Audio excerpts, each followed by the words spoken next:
Hello and welcome to the Monty Hall problem with me, Ron Clarke. Imagine you are on a game show. The game show host shows you 3 doors. Behind one of the doors is the star prize, a car. Behind the other 2 doors are booby prizes, 2 goats. You have no way of knowing which door conceals which item, and whichever door you pick, you'll receive the prize behind it. You are asked to pick a door. But before it is opened, the game show host opens one of the other 2 doors. Now the host knows where the car is, and he always opens a door to reveal a goat. You are then asked whether you'd like to swap your chosen door for the one remaining closed door. The question is, should you swap? Should you stick with your original choice? Or does it make no difference what you do? Which would give you the greatest chance of winning the car? I'll give you 10 seconds to think about it.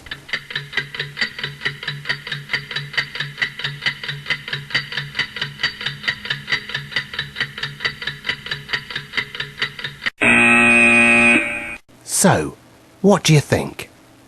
Now, most people will say that it makes no difference whether you swap or not. Behind one closed door is a goat, and behind the other closed door is the car. Therefore, the chances of choosing the car are 50-50, so it makes no difference whether you swap or not. Now, this sounds perfectly sensible.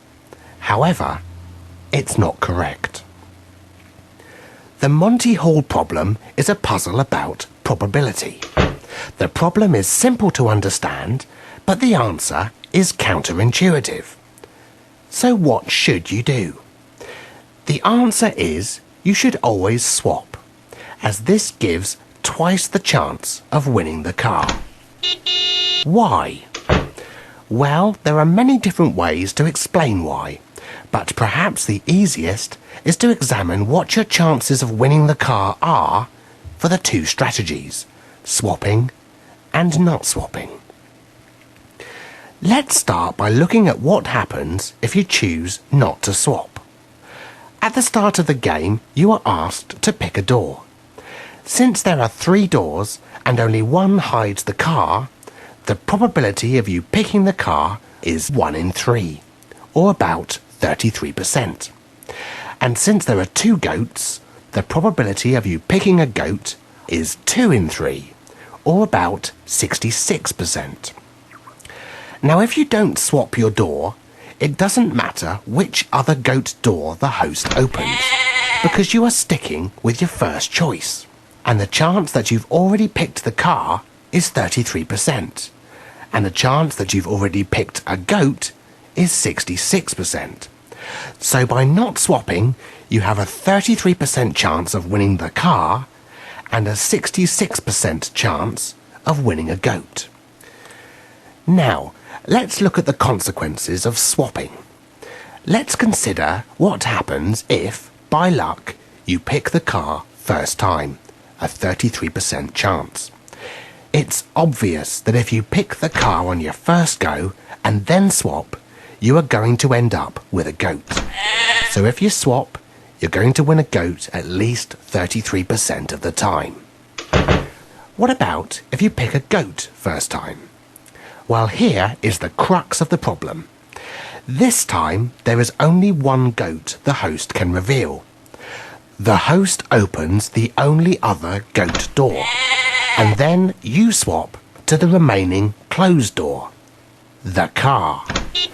In fact, every time you pick a goat door first time and then swap, you will win the car. And the chances of you picking a goat first time are 66%. So by swapping, you have a 33% chance of winning a goat by picking the car first time, and a 66% chance of winning the car by picking a goat first time. So, you should always swap to the remaining door. Why? Because if you do, you'll have a 66% chance of winning the car, and only a 33% chance if you don't. And that is double the chance. I hope this explanation makes sense, and that you can see the truth behind the Monty Hall problem. The only remaining question is, do you actually want to win a car? Or would you rather win a goat?